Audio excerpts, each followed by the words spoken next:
Hello DIECAST race fans, and welcome once again to Bay City Speedway and groups 3 and 4 of the Arlo Invitational.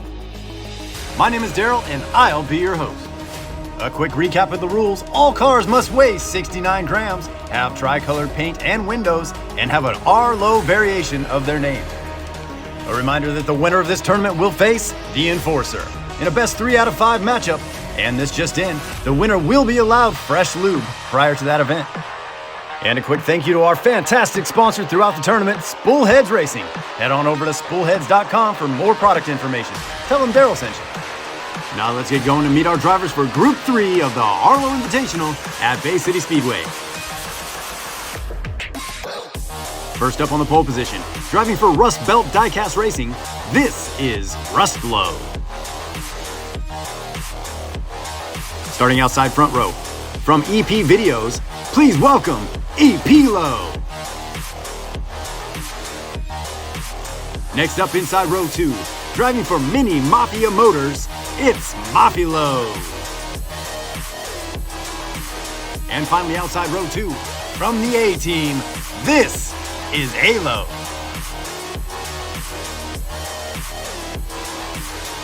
Once again atop beautiful Bay City Speedway, Rustlow will take his spot on the pole next to EP-Lo, Mafia-Lo, and A-Lo in the rear.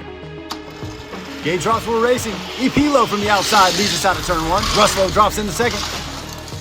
Heading toward the painted ladies, and there goes A-Lo in the second. Around 6, single file around 7, and EP-Lo will take lap 1 with a respectable time of 9.829, followed by A-Lo, Rustlow, and Mafia-Lo will round us out.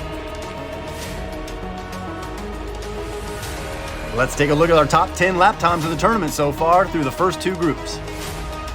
And now let's see how these two fared. Nice. Let's take a look at the Spoolheads replay, and EP-Lo with the jump on the outside gets around Rustlow early. A-Lo with a sweet pass in front of the ladies grabs second right from Rustlow, and it was smooth sailing from there as both EP-Lo and A-Lo put themselves in the top 10 list right out of the gate. And mad props to Mafia-Lo for putting the pressure on the whole lap.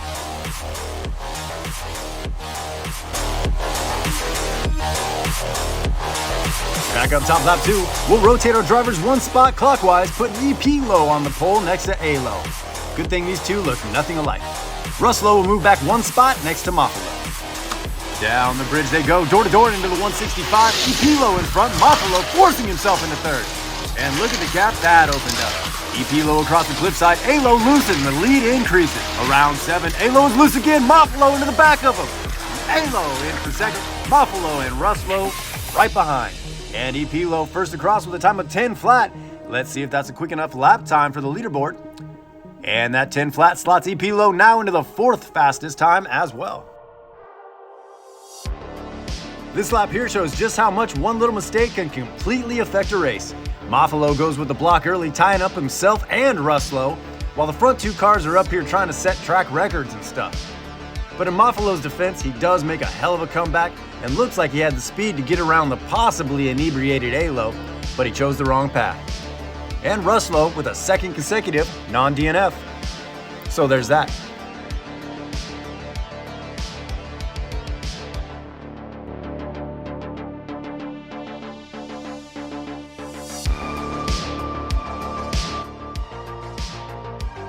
Halfway point lap 3, A-Lo gets his turn on the pole and welcomes Mafia-Lo to the front. EP-Lo and Rustlow in the rear. There's the green flag as they head down the bridge. Mafia-Lo with a slight lead going in, A-Lo into the lead, EP-Lo works his way into second. Down past the ladies around 4, EP-Lo on the outside across the cliffside and into the lead around 6. Mafia-Lo upended, and EP-Lo will hold on for his 3rd straight win in front of A-Lo. Rustlow across for 3rd, and let's see if we can find out what happened to Mafia-Lo here as no one wants their wheels to the sky.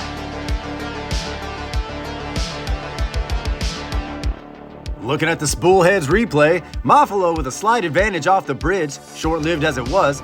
A-Lo gets his first lead of the tournament for about a 1.5 seconds. Spot shadow on Mafia-Lo, maybe a track seam? A-Lo with 3 straight seconds as well, always a bridesmaid.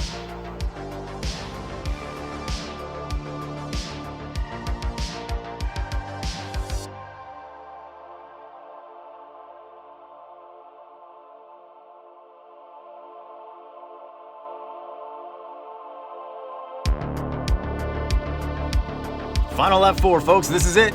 Top 2 in points move on. Team EP-Lo with their brooms out looking for a sweep. Team A-Lo begging for a W. Team Ruslo needs a win and an A-Lo DNF. Team Mafalo finally on the pole, so let's see what he can do. Gate drops there off. Nose to nose into the 165. Mafalo leads him out of 2. A-Lo on the inside of Rust Belt into second. Mafalo flips around and leads him to the cliffside. EP-Lo underneath Rustlo into third. Down into 7. A-Lo trying to find a way, but Mafalo in reverse will win lap 4 with a time of 10.538. A-Lo in for yet another second. EP-Lo and Rustlo round us out. Not quite fast enough for our top 10 list, but still an awesome lap here by Mafalo. Most of it backwards, mind you. Fighting off A-Lo's every advance like a single girl at a bar. Mad props to Rustlo, not only for finishing every lap, but for holding off EP-Lo all the way to turn 6.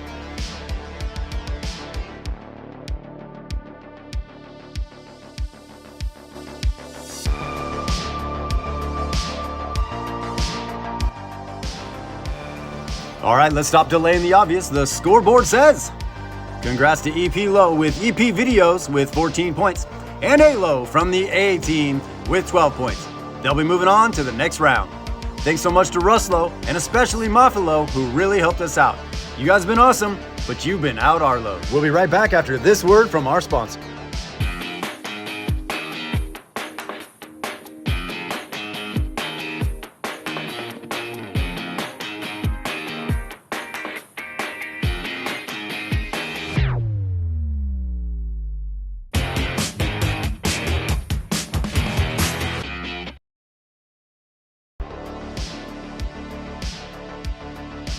Welcome back, folks. Now let's meet our drivers for Group 4 of the Arlo Invitational at Bay City Speedway.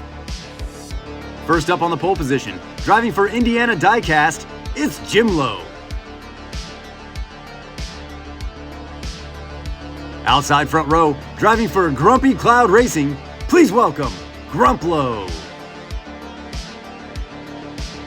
Inside back row, driving for Team DRT3K, this is Eslo.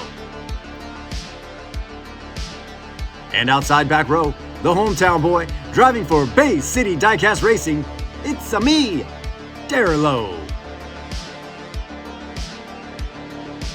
As the night settles into the hills of Bay City, Jimlo up front with Grumplo, Eslo and Darlow in the rear.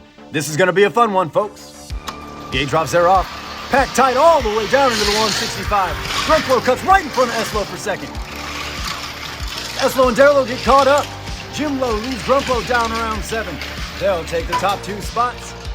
And Darlow will come in alone for 3rd place.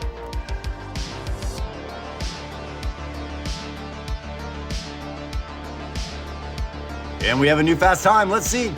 Wow, 2 of them. Jimlo into 5th and Grumplo into 9th, dropping Rubberlo and one of Bluelo's times out. Just glued together on the bridge. Watch Grumplo insist on 2nd place right here. And since we're passing people, Darlow takes 3rd. But then they get tangled up back there and it just becomes a 2-car race.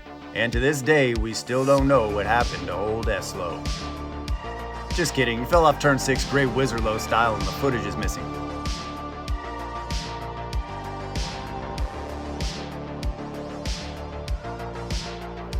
Back up top, lap 2, we found Eslo. He'll start in the back next to Jimlo. Grumplo to the pole, Darlow up front with him. There's the green. And Darlow will beat Grumplo off the bridge and into turn 2, Eslo follows suit. Around 4, Eslo rattles around and Grumplo gets sideways. Down around 7, these two are flying. Darlow will cross the line with a time of 9.056, followed by Eslo with a 9.384, both with amazing times. Jimlo across for 3rd and no sign of Grumplo. Let's check that leaderboard. And both of these drivers will jump to the top of the list, dropping Grumplo out as quickly as he got there, and a time G-Lo can stand to lose. Hometown boy coming out looking strong, or more likely pushed by Eslo around the 165, with what has to be a near-perfect run here because it had to be. Eslo with just a phenomenal run, and he rattled around a bit back there too. As Jimlo comes across for 3rd, we'll try to see what happened with Grumplo.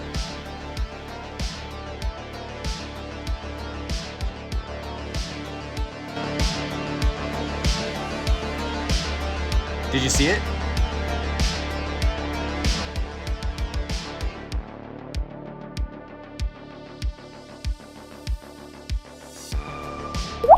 Halfway there, lap 3, we're tied at 6. Darlow to the pole, Eslo slides up to the front. A lot of things can go a lot of directions based on the outcome of this foundation race. Grumplow and Jimlow in the rear. They're off. Bunched up into one, Darlow on the inside, Eslo slides into second. Grumplow sideways, Jimlow pushing him. Around 4, Darlow wobbles into the cliffside, Eslo hot on his tail. Big tight. Eslo on the inside, won't be enough as Darlow captures his second straight win with a time of 9.700. With Eslo so close, the laser couldn't differentiate the two. Grumplow and Jimlow across for 3rd and 4th. Let's see if we have a change in the leaderboard. And that 9.7 flat will drop Alo out for the time being. Tough break for both Grumplow and Jimlow here as they get tangled and take themselves out of the running early on this one. But great job not giving up and pressing on to get those points. All points are crucial.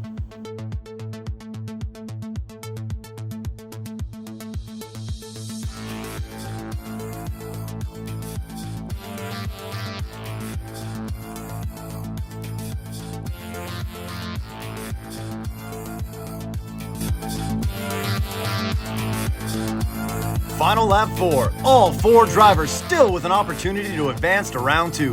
Eslo on the pole with Darlow behind him. Jimlow outside with Grumplow behind him. 10 seconds to the Elite 8. Who's it gonna be? One last time down the bridge. Inside lane will lead us out. Single file across the overpass. Down past the ladies around 4. Grumplow spins. Eslo leaves the others down to 7. And Eslo will finally get a win with a time of, 9.121. Darlow in for second with a 9.426. Jimlow across, Grumplow across to finish us out. Eslo and Darlow plant their names yet again, but moving forward, when the stakes get higher, the cars get faster. There's a lot of racing left. As anticipated, the inside lane jumps out early here in this decisive lap 4.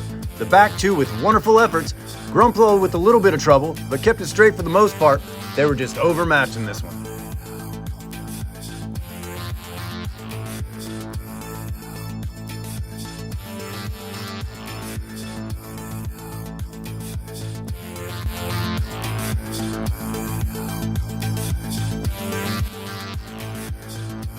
All right, folks, Group 4 is complete, and congratulations to Eslo with Team DRT3K with 10 points, and Darlow, with a lot of hometown pressure on him, squeaks by into the next round. Thanks so much to Jimlow with Indiana DIECAST, and Grumplow with Grumpy Cloud Racing. It's been a pleasure, but you've been out Arlo's. See you guys at the next one. And that'll do it for round 1. These 4 builders have advanced. And we'll join these 4 builders for our Elite 8 semifinals. Tune in next week to catch all the action. Thank you so much for joining us. This has been a presentation of Bay City DIECAST Racing. My name is Daryl, and I've been your host. See you next time, everybody.